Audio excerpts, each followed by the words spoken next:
നമസ്കാരം. പുതിയ സാമ്പത്തിക വർഷം ആരംഭിക്കുന്ന ഏപ്രിൽ 1 മുതൽ സാമ്പത്തിക രംഗത്ത് നിരവധി മാറ്റങ്ങളാണ് വരുത്തിയിരിക്കുന്നത്. ആദായ നികുതി, പാൻ ആധാർ അപേക്ഷ, credit card, FASTag, ATM bank ഇടപാടുകൾ, ട്രെയിൻ ടിക്കറ്റ് റിസർവേഷൻ, ഡിജിറ്റൽ ഇടപാടുകൾ തുടങ്ങി സ്വർണ്ണ പണയം വരെ മാറ്റങ്ങളുടെ പരിധിയിൽ വരും. പുതിയ ആദായ നികുതി നിയമം പ്രാബല്യത്തിലാവുകയാണ്. റിട്ടേൺ ഫയൽ ചെയ്യാനുള്ള സമയപരിധി ഡിസംബർ 31 വരെ ആയിരുന്നത് നീട്ടും. ഏതൊക്കെ മേഖലയിലാണ് മാറ്റങ്ങൾ വന്നിരിക്കുന്നതെന്ന് നോക്കാം. പാൻ കാർഡിന് അപേക്ഷിക്കാൻ ഇനി ആധാർ കാർഡ് മാത്രം പോരാ, ജനന തീയതി തെളിയിക്കാനായി കൂടുതൽ രേഖകളും വേണം. വർഷത്തിൽ 10 ലക്ഷം രൂപയുടെ ക്യാഷ് ഡിപ്പോസിറ്റുകൾ, പിൻവലിക്കൽ എന്നിവയ്ക്ക് പാൻ വേണ്ട. 10 ലക്ഷം രൂപയുടെ സ്വത്ത് ഇടപാടിന് പാൻ വേണം എന്നുള്ളത് അത് 20 ലക്ഷമാക്കി.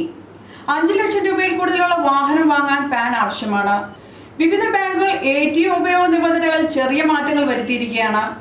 ഫാസ്ടാഗ് വാർഷിക പാസ് നിരക്ക് 3000 രൂപയിൽ നിന്ന് 3075 രൂപയാക്കി. ക്രെഡിറ്റ് കാർഡ് സ്റ്റേറ്റ്മെന്റുകൾ മേൽവിലാസം തെളിയിക്കുന്ന രേഖയായി ഇനി മുതൽ ഉപയോഗിക്കാൻ സാധിക്കും. SBI ക്രെഡിറ്റ് കാർഡിൽ പേയ്മെന്റ് റിഡീം ചെയ്യാനുള്ള ചുരുങ്ങിയ പരിധി 4000 പോയിന്റ് ആക്കി. ഡെബിറ്റ് കാർഡ് ഉടമകൾക്ക് വിമാനത്താവള, റെയിൽവേ ലോഞ്ചുകളിലെ സൗജന്യ പ്രവേശനം ഇനി നടക്കില്ല. ഡിജിറ്റൽ ഇടപാടുകളിൽ 2 ഫാക്ടർ ഓതന്റിക്കേഷൻ ഇടപാടുകൾക്കും OTPക്ക് പുറമെ പാസ്വേഡ്, പിൻ അല്ലെങ്കിൽ ബയോമെട്രിക് വിവരങ്ങൾ കൂടി ആവശ്യമാണ്. ട്രെയിൻ ടിക്കറ്റ് റദ്ദാക്കാനുള്ള റീഫണ്ടിന് പുതിയ സമയക്രമം ക്രമീകരിച്ചിരിക്കുകയാണ്. ട്രെയിൻ ടിക്കറ്റ് റീഫണ്ട് ലഭിക്കാൻ 8 മണിക്കൂർ മുമ്പെങ്കിലും റദ്ദാക്കണമെന്ന നിബന്ധന കൂടുതൽ കടുപ്പിച്ചു.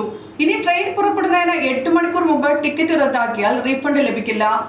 8 മുതൽ 24 മണിക്കൂർ മുമ്പാണ് റദ്ദാക്കുന്നതെങ്കിൽ 50% റീഫണ്ട് ലഭിക്കും. 72 മണിക്കൂർ മുമ്പാണെങ്കിൽ മുഴുവൻ തുകയും ലഭിക്കും. 72 മണിക്കൂറിനും 24 മണിക്കൂറിനും ഇടയിൽ 25% തിരികെ ലഭിക്കും. മറ്റൊരു വാർത്തയുമായി വീണ്ടും കാണാം. കൂടുതൽ വാർത്തകൾ അറിയാൻ പേജ് ഫോളോ ചെയ്യുക.